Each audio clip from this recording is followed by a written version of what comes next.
Do dust with a heavy hand. Don't be afraid to go in for a second or third serving of setting powder. Your foundation and concealer will absorb some of it and you'll dust off the rest in 5 or 10 minutes. Do not use white setting powders. Even if you don't notice a white cast in your mirror, camera flashes can show it. Use a translucent setting powder or a color correcting shade like our yellow flower setting powder to reduce redness. Do use the right brush or sponge.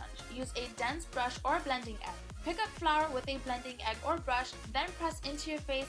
Dust off with a fluffy brush. Do not fear if you have dry skin. Before applying makeup, moisturize with our Wake and Bake Hydrating Face Oil. Wait 15 minutes for Wake and Bake to absorb, then apply your foundation and get to baking. Do focus on oily areas. For oily or combination skin, dust extra setting powder on oily areas. You can set creamy concealers too. Do not worry about touch-ups. Apply in the morning and let your matte beauty show all day long. No touch-ups required.